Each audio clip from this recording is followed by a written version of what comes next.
Hi, everyone, and welcome to @Katie coming to you from the news desk for a change. You may know the boy wizard Harry Potter, but how well do you know the young man, Daniel Radcliffe? He is all grown up and starring in a big Broadway musical. I sat down with him to talk about his childhood, his career, and the occasional bowl of sugar puffs. You'll see what I mean. Check it out. So, Daniel, let me first ask you about how to succeed in business. This musical opened on Broadway 50 years ago. Yeah. Were you familiar with it? I was familiar with Lesser and Burroughs because obviously Guys and Dolls was another one of those things that my parents would play me all the time growing up. I wasn't particularly familiar with this show, and it was first brought to us by Craig and Neil, the producers, and we listened to the score and went, you know, I don't know if it's for me, and it didn't grab me immediately. But then as I read the musical book of it and listened to the original Broadway score as well, suddenly it started to make sense, and suddenly it became a potentially very exciting part for me to play at this stage in my career. So yeah, I mean, I wasn't familiar with it immediately, you know, growing up, but it didn't take me too long to fall in love with it. It's grown on you. Oh yeah, absolutely. Well, it's grown on me to the point where I'm doing it. So yes, absolutely, it's grown on me. Tell me a little bit about your character, J. Pierpont Finch. What is it that resonated with you? I mean, the fact that he is, you know, unashamedly just incredibly ambitious, and knows that what he wants is to be at the top of this company. He doesn't want to work particularly hard. Well, of course, the joke is how to succeed in business without really trying. You know, he actually ends up having to work incredibly hard to keep up with his own lies and keep up with the situations that he gets himself into. But there was just something, the thing I loved about the character and the chance to play it was that he's very, very funny and very, very smart, and knows he's smarter than everybody else in the play. That's why he can get to the top. And yeah, as I said earlier, everything he does, nothing that he does can be judged against any kind of moral scale and come out positively, because everything he does is kind of manipulative or, you know, kind of hurtful in his relationship with Rosemary, but you just love him. For whatever reason, it's the brilliance of the writing, you love him and you are willing him to get to the top of this company. He's sort of lovably immoral? Yeah, totally. Lovably immoral is how I would define it. And also, I mean, Rob Ashford, our director, has been comparing him to a sort of a pre-internet age Mark Zuckerberg, in the sense that, you know, he is younger than everybody else there, but he uses his youth, you know, or he doesn't let his youth inhibit his climb, and he kind of realizes that he can outsmart everybody else involved. So it's a very attractive. It's also a very attractive thing to play someone a lot smarter than you are. You know, I mean, it's you know, I am nowhere near as quick-witted and sharp as Pierpont Finch is. So it's all quite attractive to play somebody who is, you know, that smart and kind of cunning. It's just it's a very, very fun part.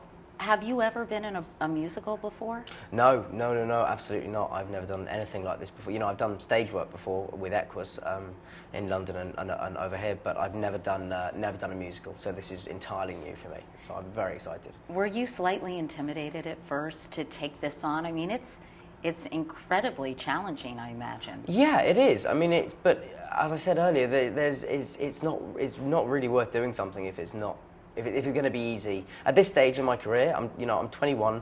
I have both the drive and the facility to work as hard as I can, and so this is the stage in my career where I should be challenging myself. You know, there might be a moment when I'm, you know, in my 50s and I don't really want to. I want to just take it easy. But at the moment, I am not there. No. I am not. Oh God, I'm going to have to backpedal very quickly on this one. I can tell. But no, you know. But this is the moment when I want to work as hard as I can and do challenging stuff that I might not always, you know, have the guts to do. So while I do, I'm going to capitalise on it, and also the chance to work with people like Rob Ashford and you know, as a director and as a choreographer, and Rob does have a kind of a reputation for getting non-dancers to dance. I mean, he's done it several times before. I remember talking to David Hyde Pierce at one point, who said, you know, who like me had said he would never dance, and Rob had him doing a double pirouette front and centre of the stage by the end of a run. You know, I mean, that's the kind of wonders that man works. So yeah, so it was exciting to work with him, and just the idea of doing a musical on Broadway. You know, people wait their whole lives to get an opportunity like that. So to be able to do it, you know, to be able to start my musical career now and here is just, I'm very, very lucky. I imagine that you got a lot of offers. People must have been sending you movie scripts and theatrical opportunities. I mean, was it tough to kind of figure out, I mean, how do you make those decisions? Because they are really important at this point in your career. They are, absolutely. I mean, it wasn't so much, I mean, I think people can get too bogged down in thinking that actors go about their careers, you know, like a sort of a general planning a military campaign. It's not that you know, precise. It's you know, you get certain scripts and particularly with film scripts, and you like them, and if you really like them, then you become attached. But then the film might not have any money at this point, and so it's a case of which film gets financed first, then that's the one you'll probably end up doing first. And so it's a lot more kind of arbitrary in terms of what you end up doing. Whereas with this, actually, that, I mean, in a way, that's sort of quite.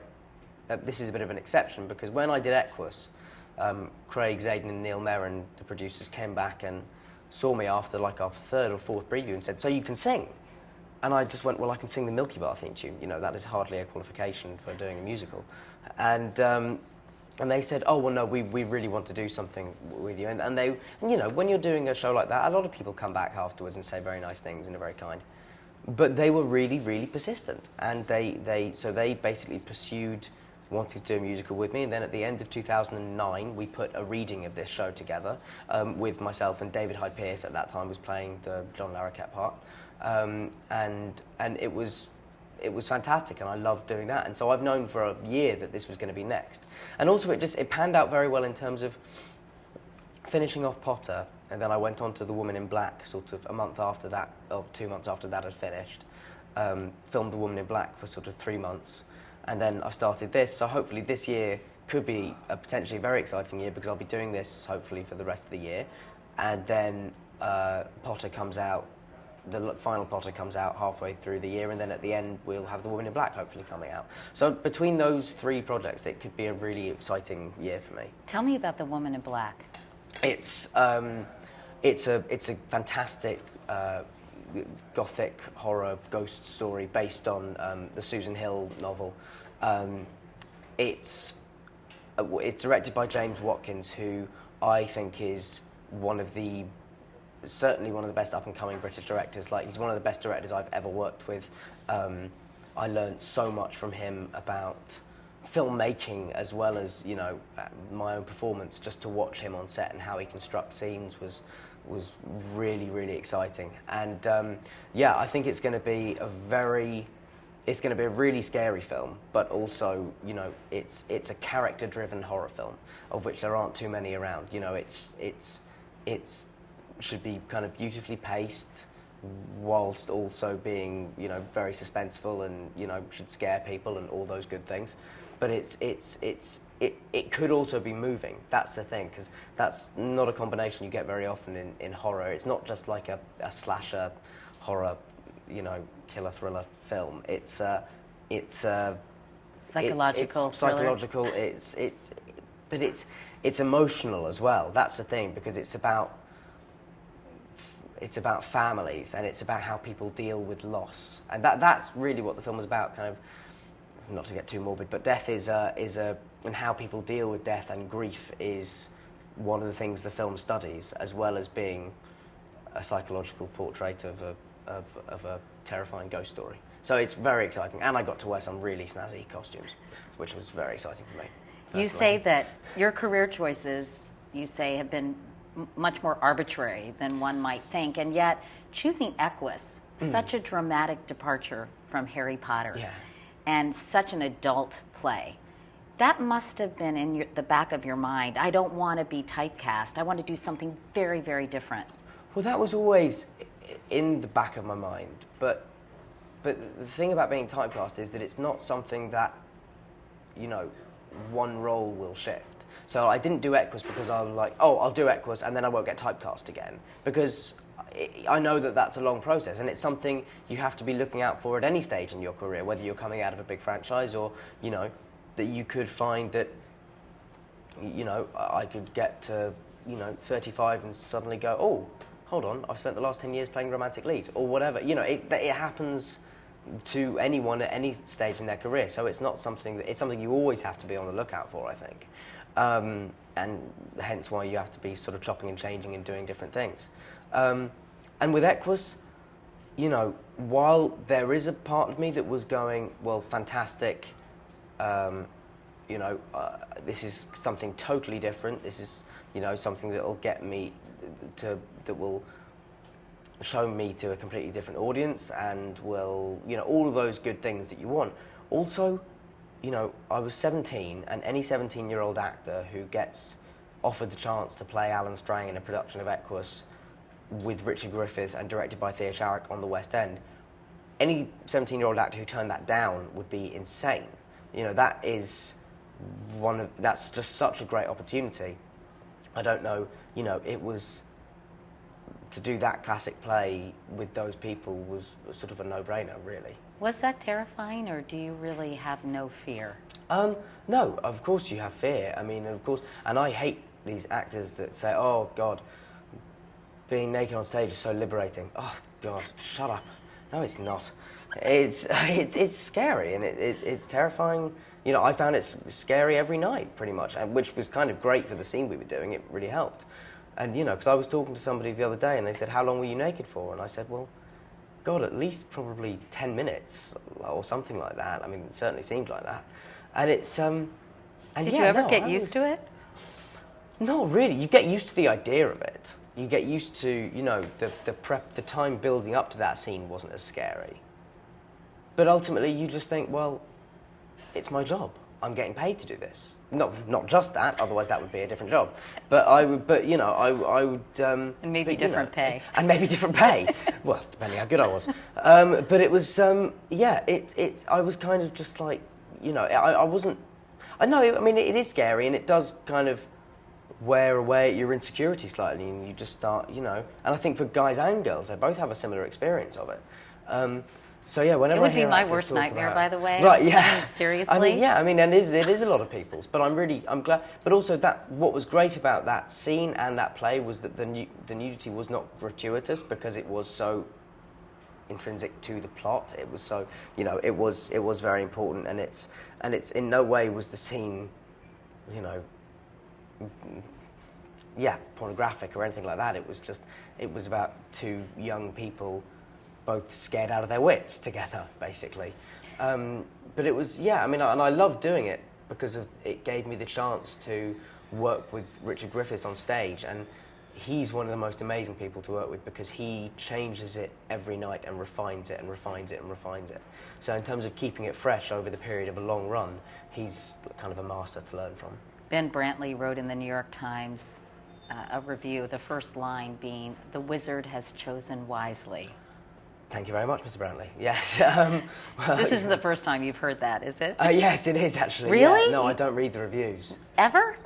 No. Even the good ones? No. If you're going to read the good ones, you have to read the bad ones, and I certainly don't want to read the bad ones, so I'm not going to read the good ones. So you have never read a review? No. All these years? No. No Harry Potter reviews? No. I very foolishly, the closest thing I've done to that is I once went online and read, like, some things people were saying about me, and that was just that cured you of that.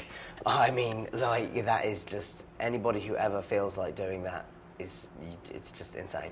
If you did that, it's an exercise in self-flagellation. I highly recommend you don't Google yourself. I know it is like opening a door into a room of people telling you how terrible you are. So I did that once, and I've not made that mistake again. You closed the door. Yeah. But yeah, no, I've never read reviews just because. I don't know. I think because then you become influenced by them? Influenced on them, and also reliant upon them to know how you've done. And I would rather learn how I've done from my peers than from critics, I suppose. I mean, not so that who critics, do you listen to? I mean, who do you get the feedback director, from? like the director. That's all you have to worry about. The director and the musical director in this case. And normally, you know, the director and if the writer's around, then that's another person that you would talk to. And your fellow actors? And your fellow actors, but even then, like, I would never give another actor any kind of note or anything like that. So I would be very, you know, I would be very hesitant to do that with another actor because you sort of feel like it's their thing, you just let them do it and everyone finds their own path. And really, it's not your job to do that. You know, you should be going to the director for feedback and that's all you should be relying on. If you become reliant on reading reviews for how you feel about your own performance, then I think that way madness lies. Tell me about the whole Harry Potter experience. You have one more film. Yeah. Are you sad, relieved, what? I was sad kind of when we stopped filming, but my period of mourning was sort of over maybe a month later. Like, it's what people have to remember, as well as it having been my life, it also has been a job. And I've loved it, and I've loved every second of it, but I didn't have, I cried, I wept like a child on the day we finished filming. I was distraught. And because it is like a family, it has been like a family, and it's scary to have to go out into the real world. It feels like you're, leaving the nest. But at the same time, we always knew it was going to end, and we can't just go on indefinitely filming Harry Potter films. You could be a middle-aged Harry Potter, Daniel. I couldn't. I don't think I would. I don't think I'd like that. I think I would go mad. I've loved every single second of Harry Potter, and everything that happens to me in the rest of my life, I owe to those films. But, to now walk away from it is exciting in another way, because I feel it's given me the grounding in a career that people could only ever wish for, and to now be able to sort of take off from there is what I want to do, and I want to make the most of the opportunity I've been given. Do you feel as if, this is such a hackneyed question, but that you, obviously your childhood was unconventional. Yes. Do you feel as if you had one? Do you feel it at all robbed? No. Because of so much of your time being taken by these films? No, I don't feel in any way robbed or in it because the thing is, growing up on those sets, you were still allowed to be a kid. There was never a sense of, of any time being taken away from our childhood. You could get away with a lot more running around and playing games on a film set than you can at school, certainly. So while I didn't have a normal childhood in the sense that I wasn't going to school every day and I was going to a film set instead, I was still around a lot of other kids. I was still having a huge amount of fun. I was learning as well, because obviously I had tuition on set. So it was unconventional, I think is the word I'd use, but it was so exciting. And in terms of, childhood is and going into the teenage years is the time of your life when your, eyes are open to all the possibilities that the world has, in store for you potentially, and how exciting everything is. And that is so, that exists on a film set in a way that I don't know if it does in school, anymore. I personally found school a bit of a miserable experience. I didn't particularly enjoy myself there. Whereas on a film set, I was just having the best time for sort of 10 years, and I made some friendships there that will last me the rest of my life. Like Emma and Emma Rupert. and Rupert and Matthew Lewis and Tom Felton, and also a lot of people in the crew have become like surrogate uncles, brothers, sisters to me. So yeah. Do you think you'll stay in touch with all those folks? Yes, I certainly hope so. I don't see any reason why. We're probably going to have a couple of Potter reunions sort of every year, so at least once a year we'll all see each other and reminisce. You obviously got to know J.K. Rowling pretty well through the process, fairly too. Well, yeah. Yeah. Was that sort of an interesting experience for you? She's fantastic. I love Jo. She's funny, super intelligent. Like, when you meet her, you are kind of so aware that you're in the presence of somebody seriously smart, and And such an interesting backstory. And an interesting backstory, and I mean, I never really talked about any of that with her, but also just she was so calm in terms of, you know, you hear lots of stories of writers of books who are, you know, basically hovering over the director's shoulder when they're making the adaptation, and Jo just stepped back and realised and had the best attitude, which is that, you know, and I suppose it's an attitude of security that comes with a huge amount of success, which is that, you know, no matter what happens to the films, the books are the books. And people will read the books. You know, had the films been awful, we probably would have only made 2, and then people would have just read the books. You know, I mean, so I don't think she was ever worried that in any way the films would cast a shadow over the books or anything like that. And I think, personally, that she thinks that the films are a fantastic companion piece to the books, but they are still totally separate things. And I think that's true, and I think that's the best attitude an author can have when it comes to letting them be made into films. People so often hear horror stories about child actors, you know, have extraordinary success when they're very young. And you seem so grounded. You're so well-mannered. Thank you. And how do you kind of keep a healthy perspective? Because you could go totally the other way. Yes, I could, but then I don't think I'd be me. You know, I mean, I don't think it's in me to, you know, become particularly arrogant and, you know, go clubbing and... No, I don't like all that, but the music just makes me want to kill people at the clubs. Really? So, yeah. It just makes Why? It's horrible. It's just horrendous noise, ridiculous rubbish. Are you really 65? Well, yeah, this is the joke about me that people have on set is that I'm an old man in a young man's shell. I'm kind of, yeah, I mean, I don't, you know, I'm so at the last Potter premiere of 7 Part 1, it was my ideal premiere because I did the red carpet, went inside, introduced the film, went off, I had to do an interview on a big English talk show, the Graham Norton show, and I did that. I was at home by 10:30 with a bowl of Sugar Puffs watching the History Channel, and I've never been happier. Wow. And it was fantastic. Yeah, rock and roll. And party on, dude. Exactly. I mean, but you know, and Sugar Pops. Sugar Puffs. Yeah. Sugar Pops. Yeah, sorry. Yeah, that's what maybe they call something different here. I don't know. Sugar Pops or. It's probably the same thing. I don't know. They're like honey. Little puffs of wheat in little honey jackets. jackets. I think those are called sugar smacks here. Okay, well that's how I spent my premiere evening, and I was so happy. And you were happy as a clam. Oh yeah, like just totally. I'm much happier at home watching History Channel, or something, than I am at a party or something like that. I find it a lot easier. I can just chill out.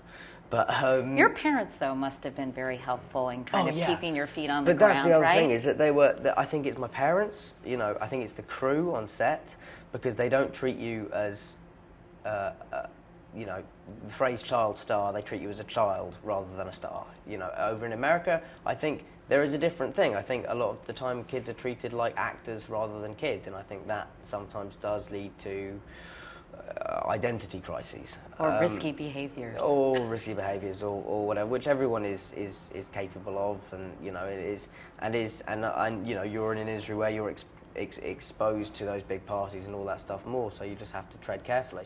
Your mom and dad are here in New York with you, yes, which is helpful because you run lines with your mom. I do. Whatever, you know, the brilliant thing about her is that whatever time, day or night, that I get home from rehearsal, if I want to run lines, she will do them with me, which is fantastic. And your mom's a casting director, or was, right? Yes. She's recently, well, she still is, but she hasn't worked in the last year. But, and your dad? My dad was a literary agent, and but he stopped. He gave that up to chaperone me on the first Potter film. So he really is kind of your manager, right? I mean, you know. It's, you know what? You don't like to say that? I don't like to say that because he's not really. I mean, well, he kind of isn't. He manages my life in the sense that I am, you know, I would lose my head if it wasn't screwed on, you know, and he organises my singing lessons and organises my dance lessons and schedules all that and stuff like that, but he's not a manager in the sort of Hollywood sense of being a manager. But he just kind of makes sure I know what I have to be doing when I get up in the morning. And yeah, but because, you know, for my thing, I don't really need a manager because I have an agent. I don't. You meet a lot of actors who have a manager and an agent, and you just go, what do the other one do? You know, so it's very confusing to me. Are they pushy? Are your parents stage parents at all? Oh God, no, God, no! I cannot emphasize how much they are not stage parents or pushy parents or those parents you see on television. You know, oh no, they are. Well, I mean, I think the story that I'll just tell to exemplify the fact that they are not pushy parents is that when because I was asked to audition for Harry in the first film, because I'd done David Copperfield, and when the casting director said to Chris Columbus, you know, who do you want to play Harry, he said, I'd like to audition this boy, pointing to the copy of David Copperfield that he had that had been released with my face on the front. And he wanted to audition me, and they came to my parents because David Heyman, the producer, through his mother, who's also a producer, knew my dad. And so he phoned my dad up and said, you know, would you let Dan audition for this? It's to be done. We'd signed him for 6 films, and they'd all be made out in Los Angeles. And both my parents immediately said no, because it would have been far too big a disruption to my life. And to me, if they had been pushy parents, they would have just, you know, said yes and put me on the first boat out to LA. Like, I mean, so my parents could not be less pushy and more relaxed, but they are also incredibly supportive of me in, you know, in my choices to, you know, to continue being an actor. But, you know, if I had halfway through the Potter process said, I don't want to do this anymore, they would have been totally cool with that. So I'm seriously lucky to have the parents I do. You love to read, which maybe you get a little from your dad, since he was a literary agent. My mum and dad are both big readers. Yeah. So. You never went to college. Do you ever feel like, gee, I missed out on just being a young person? I would love to get away from all these movie sets and theater and just have a normal life and drink a beer and go to a Shakespeare class? No, not really. I don't, you know, I mean, I will hopefully have my Shakespeare classes when I'm working on Shakespeare. Like that may be it sound like a kind of a slightly arrogant thing to say, but I don't feel I missed out on university. It's for other people and other people love it, but for me the main purpose of university is to decide what you want to do. And I've known what I wanted to do since I was 14. And I wanted to... Not before that? Not before that, no. But 14 was the year when it really became cemented for me, and I was like, yes, I want to try and make a career out of this. And I wanted to act, I want to be on film sets. There's nowhere I feel more comfortable than on a film set. There's very few places I feel more excited than being on a stage. So I had a real, you know, I wanted to do this, and the great thing about adult education is that I can go back if I suddenly change my mind in 10 years. I can go to university, maybe, you know, if I get in. But but you know, But no, at the moment I really don't feel I'm missing out, and I feel like I feel like if I'd gone to university, I would have been sitting there thinking, I really wish I was on a film set now, and I don't have it the other way around. So I think I made the right choice. And you still continue to educate yourself by reading. You're an avid reader. That's what I try and do, because, you know, I certainly don't want my mind to rot, and there's a lot of time to spare on film sets, and, you know, we're doing a technical rehearsal at the moment in the theatre, so there's a lot of time there as well. And so yeah, I'm just sort of reading as much as I can. And I do love reading because it's, you know, it allows you to see the world from somebody else's perspective. Oh, perspective. That was the other thing I was going to say earlier about you. You were talking about how to keep yourself grounded and things like that. The other thing I always have to remind myself of is that it could have been anyone. You know, anyone who got what, you know, when we were walking along the street earlier and those people were going a bit nuts and, you know, wanting to shake my hand and all that stuff.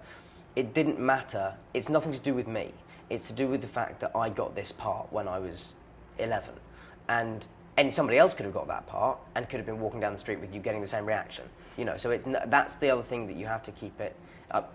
You know, for instance, I was talking to the director of the first Twilight movie, and she was talking about the fact that she went to a reading of one of the books, and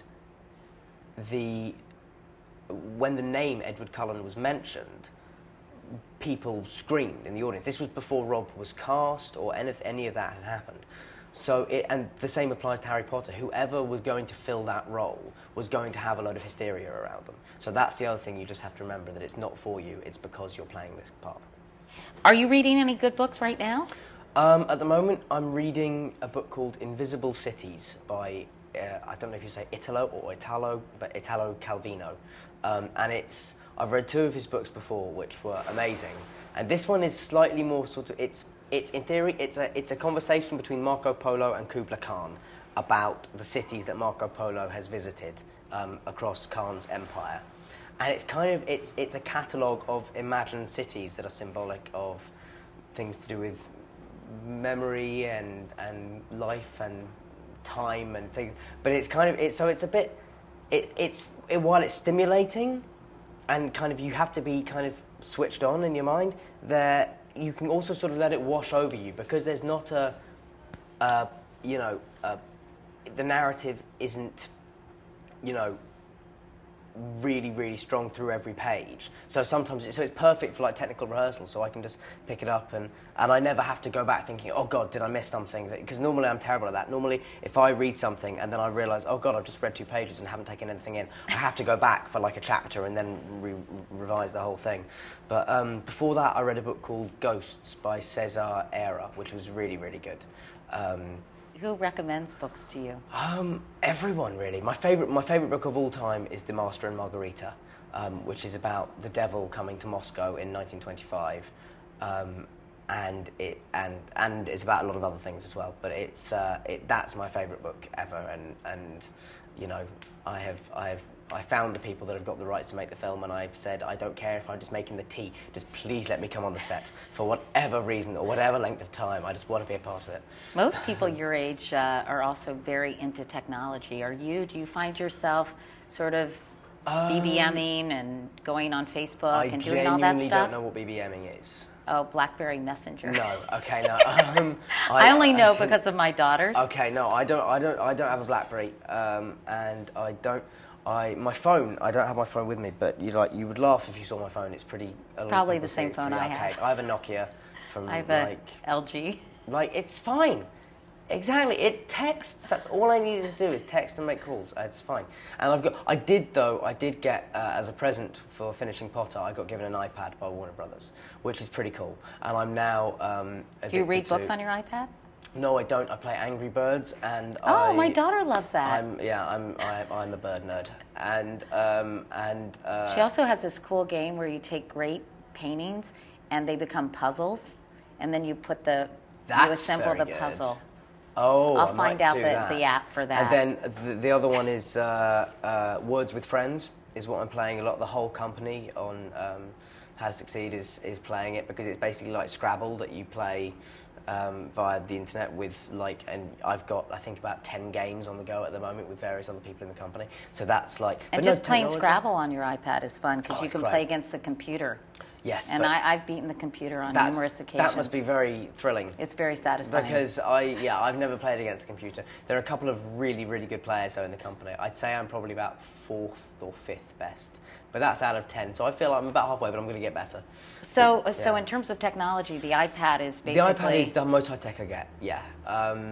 Do you Twitter or I don't tweet? Twitter or tweet. Do you go on Facebook? No, I don't have Facebook. Facebook would just be a terrible idea for me. Twitter, why? Because... you are opening that door into the world of people telling you how rubbish you are. But do you have a Facebook fan page though? Potter has a Facebook page. How to Succeed has a Facebook page. I personally don't have a Facebook page. I think there might be people who have set up Facebook pages, but they're fan nothing sites to do with for me. you. Yeah. But you don't Twitter, go on those. No. And Twitter. I think Twitter is a really strange thing because there are certain people in the world who are naturally epigrammatic and can say things very concisely and very brilliantly in that short space of time. But I think they are a very small number of people. Like, you know, not many people have that. You know, Stephen Fry was a big Twitterer for a long time, and he got a lot of attention because he's gifted with words and language, and he's very, very witty and funny. But not everyone is. So not everyone should have the 140 characters. The day-to-day minutiae of their lives. You know, particularly, I understand, like, people doing it, but, like, the idea that you'd want to follow a celebrity, the idea that a celebrity or someone in the public eye would think that just because they're in the public eye, they are somehow more interesting or have more to say is sickening. So, yeah. So should I close my account? No, yes, I think you should, Katie. Okay. No, but it's not, you know, I mean, the classic one was Josh Groban was singing all of Kanye West's tweets on a show the other day, and it was hysterical. Somebody showed me on YouTube, and it was just hysterical. It was, you know, things like you can't sleep on a fur pillow or something like that, and it was just, oh God, why does everyone need to know? So no, I don't have a Twitter, is the short answer to your question, and I don't tweet because I don't think I have enough to say. Yes, there you go, sorry. That's okay, that's good. I like that, I can see that. I mean, yeah, I can see that. Let me ask you real quickly about this Trevor Project. You recently completed a PSA for the Trevor Project. Why did you do that? Why is this cause so important to you? It was something that was introduced to me by some friends of ours in New York, and I just thought it was a fantastic cause, and that something, you know, the fact that it existed just impressed me in the first place. The fact that people were volunteering to work in the call centre, which I then went to visit. I went and visited the call centre, and that for me was just one of the most amazing afternoons I've ever spent in the city, because you're seeing these people who do it out of absolute compassion and for people who, you know, and empathy, and it's you know, something that growing up, you know, I became aware sort of a few years ago that I was quite passionate about gay rights, because I growing up, you know, I grew up around a lot of gay men because my mum and dad were friends with a lot of gay guys, and suddenly I was at school and, you know, people were using derogatory kind of homophobic terms, and for the first time I was going, okay, so wait, being gay isn't cool with everyone? That's like, some people have a problem with that? And the idea that somebody would be victimised because of it is so horrendous. And that the fact that I could actually, and I'm in a position to have a voice that's heard on something like that, or at least draw attention to that, is I feel very fortunate to be able to do so and to be able to help something like the Trevor Project out. It's you know, it's an amazing foundation. So it's yeah, it's something I'm incredibly proud to be involved with. If I do nothing else, I'm proud to be involved with that, you know. Something tells me you'll do some other things. Oh, well, too. I hope so. Also, is it true you're the poet known as Jacob Gershon? Gershon? Gershon, Gershon. yes. Yes, very good research there.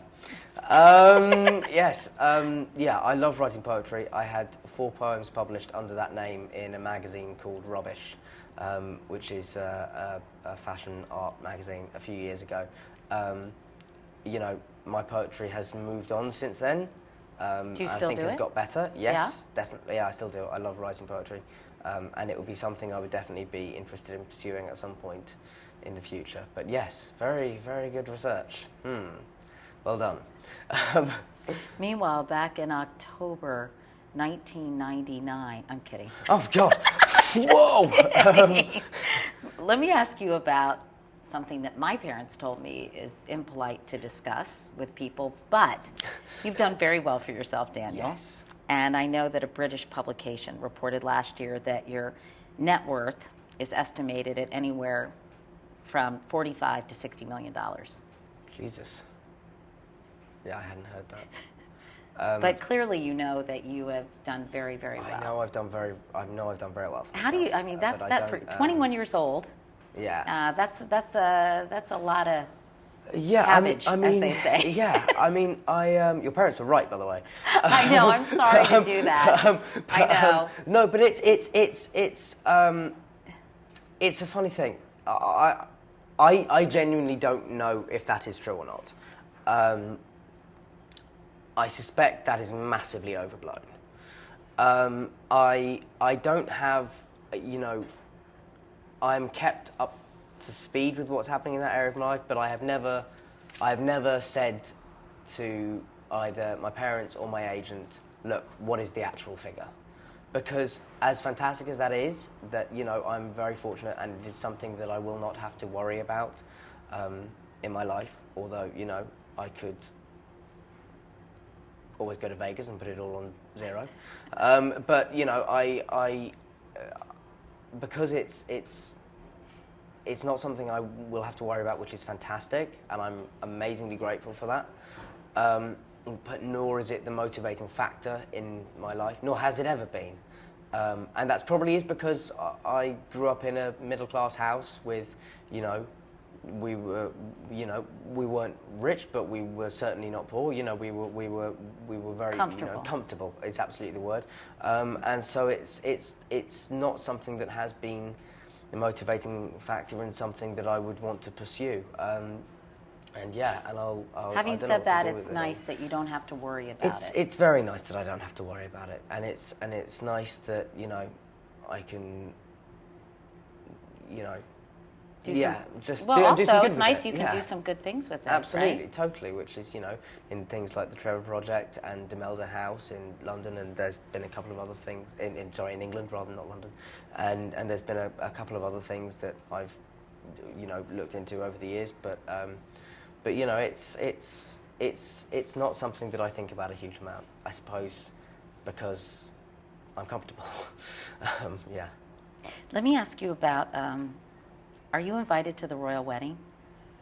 No.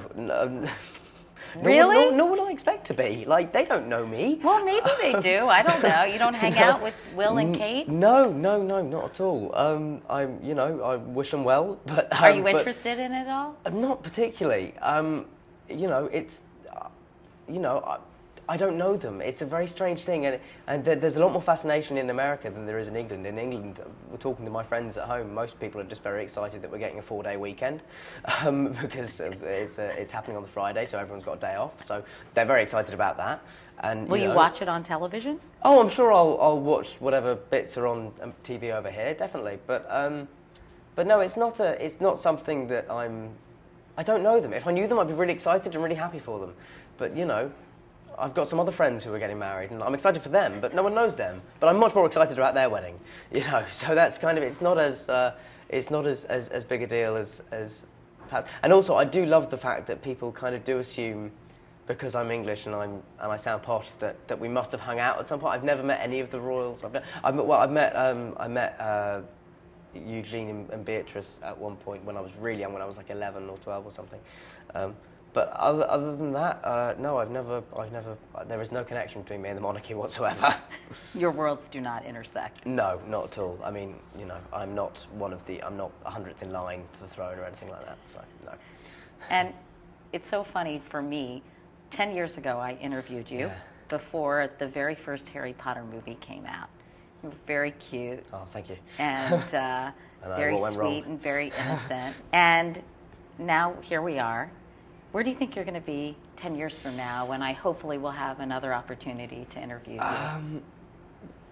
Hopefully still working. Hopefully, I don't know. I think I'd like to have had kids by then. Because that's one thing I'm really looking forward to in life. Because I've also been fortunate enough to, when I was working on Potter, you'd see other people. You know, a lot of my friends were older than me, and they had kids during the filming process, and you saw how it changed their lives, and just how I've never known them as happy as since they've had kids. So, you know, I've seen how amazing it is for them, and I love kids. So that's one thing that I would sort of maybe hope to be doing around that time. Other than that, just working still. Maybe I would like at some point in my life to direct. Whether it'll happen in the next 10 years or not, I don't know. But that would be something I would definitely like to explore. But it's all a long way off. But right now, things are good. Right now, things are very good. Right now, I'm excited. I'm about to open in a show on Broadway, a musical, and I've got 2 films coming out this year. So right now, things are very, very good. Yeah. Okay, I think that's great. That's great. Thank you so much, Daniel, Awesome. for Thank you, being so generous. Sadly, I don't think I'm epigrammatic, as Daniel would say, but you can follow me on Twitter and decide for yourself. It's just at Katie Couric. And you can see all the episodes of this web show anytime at cbsnews.com. Thanks for watching. I'll see you soon.